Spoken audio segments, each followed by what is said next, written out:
اعوذ باللہ من الشیطان الرجیم بسم اللہ الرحمن الرحیم السلام علیکم ورحمۃ اللہ وبرکاتہ. Dear students, I am Fayaz Ahmad Ahangar, teacher, Government Primary School, Kharmahla, Varnau, class 4th primary, subject English, topic Written in March. پیارے بچوں، آج ہمارا ٹاپک ہے ریٹن ان مارچ. یہ ایک پوئم ہے جو ولیم ورڈسورتھ نے لکھی ہے. اس پوئم میں شاعر مارچ کے مہینے کی کیفیت بیان کرتا ہے.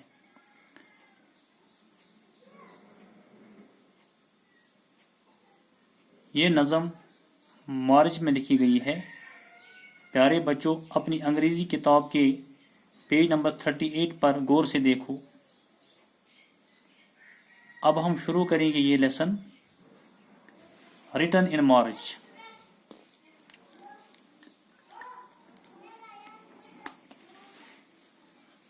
The cock is crowing, the stream is flowing, the small birds twitter. پیارے بچوں، شاعر کہتا ہے کہ مارچ کے مہینے میں مرغا بانگ دے رہا ہے، ککڑوکو کر رہا ہے، آواز دے رہا ہے.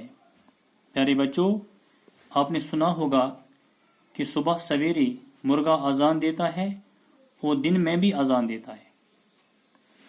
The stream is flowing، اور ندی بہہ رہی ہے، یعنی مارچ کے مہینے میں ندی بہہ رہی ہے.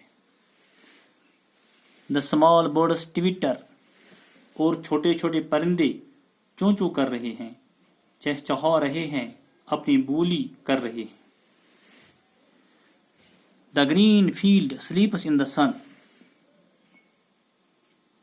یہ ہرے بھرے کھیت، سبز رنگ کے کھیت، یہ سورج، یہ سو رہے ہیں دھوپ میں. The oldest and the youngest or at work with the strongest, the cattle are grazing،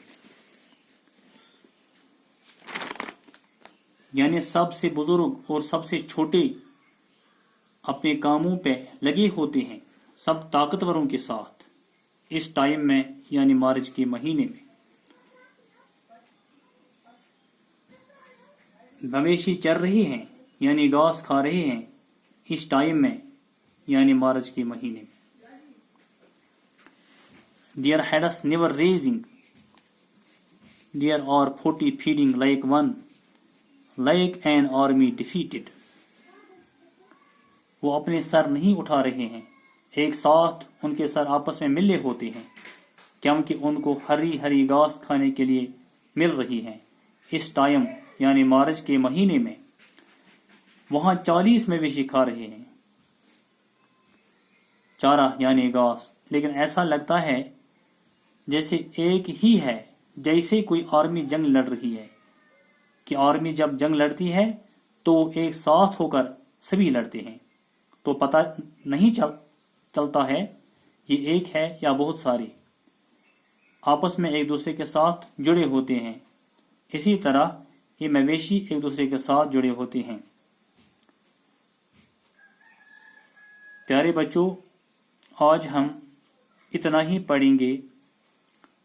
اس کا دوسرا حصہ انشاءاللہ ہم کل پڑھیں گے. اس کو گھر پر یاد کرنا، محنت کرنا، تاکہ امتحان میں کامیاب ہو جاؤ گے، کیونکہ محنت کامیابی کی کنجی ہے. اللہ آپ کو سلامت رکھے، اپنی حفاظت میں رکھے. آمین ثم آمین. خدا حافظ. شکریہ.